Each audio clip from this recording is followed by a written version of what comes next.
I think it's about time we had a real conversation about the chance of Bernie supporters switching their vote from a pigeon in a suit to the Cheeto dust covered butterball that is Donald Trump. We've known for months now that Hillary Lizard Suit Clinton was going to steal the nomination out from under our noses like a rat steals a lump of cheese from a rusty mousetrap, and the Democratic Party has been fiddling like Nero whilst Rome burns. For the most part, Bernie supporters aren't particularly interested in continuing the sleepy time snuggle cycle that has been the Democratic Party, and the echoes of Obama's failed social revolution are still fresh in the minds of older millennials who, in internet years, might as well be crotchety diaper-pissing grandparents at this point. In order for the Donald to really court Bernie voters, he needs to understand what motivates them in the first place. The narrative that Bernie voters simply want free shit is dumb, naive, and outright wrong. It's like saying that Stalin killed his intellectual opponents because he wanted their glasses for his own, and that the USSR had a great glass shortage and needed to bind the groans of intellectual rivals to sand for the fucking blast furnaces. Most Bernie supporters, at least from an economic perspective, simply wanted the fat, lust, and hedonism demons that lord over this cursed and salted fucking planet to be willing to pay a dime or two to fix the cunting roads, and maybe send a poor kid or two to school. Because you see, it's challenging to pull yourself up by your bootstraps when you're not wearing any boots to fucking begin with. The 99% narrative and wealth inequality conversation aren't going to go away, and no matter how hard the bourgeoisie of this world ram their plump, grease-covered faces into the dirt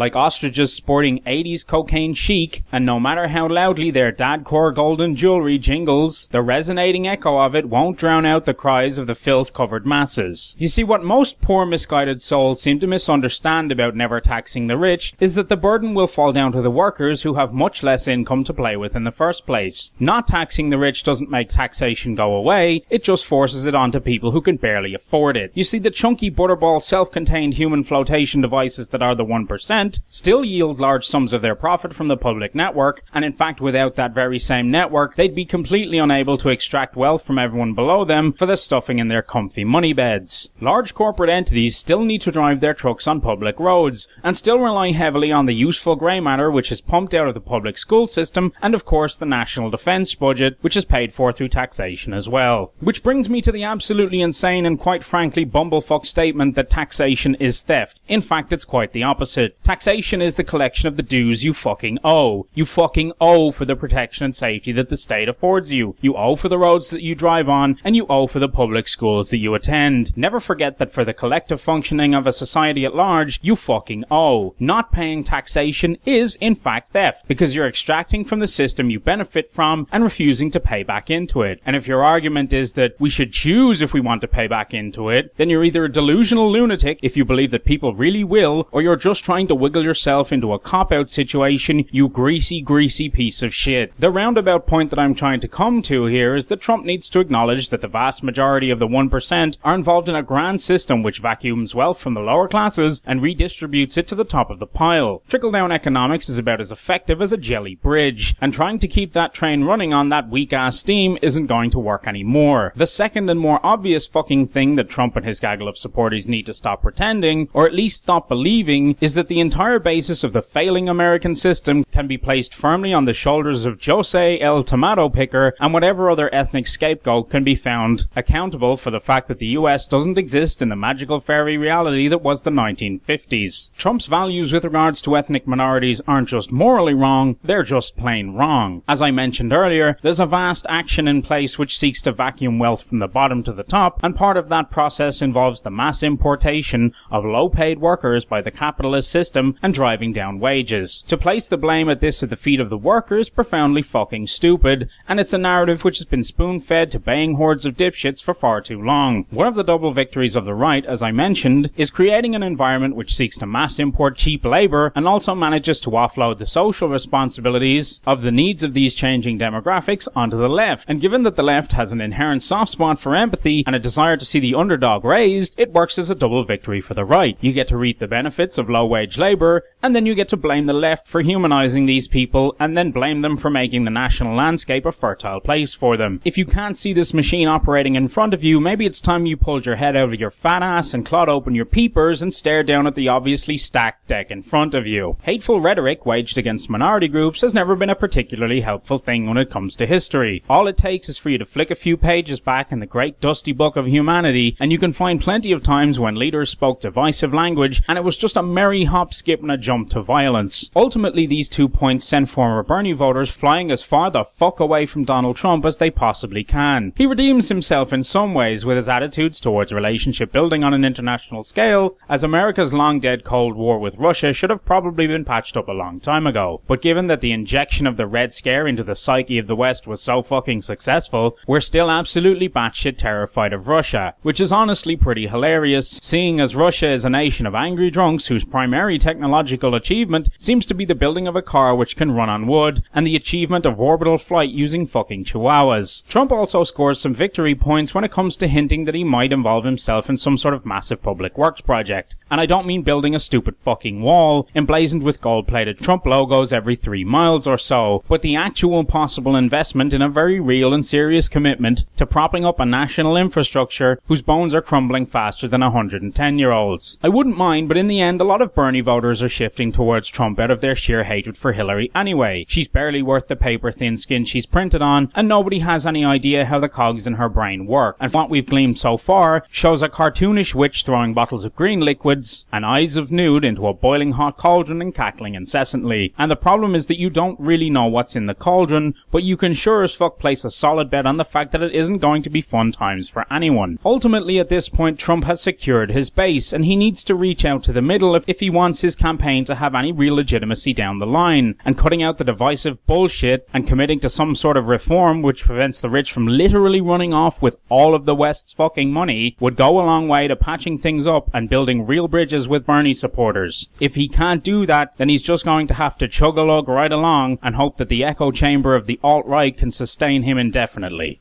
I'm Ross Dunn. Peace. Hey guys, what's up? Ross Dunn. And if you liked any of the content in this video, why not check out some more of the videos on my channel? And if you really like this video, why don't you hit that like and subscribe button, follow me on Twitter and Facebook.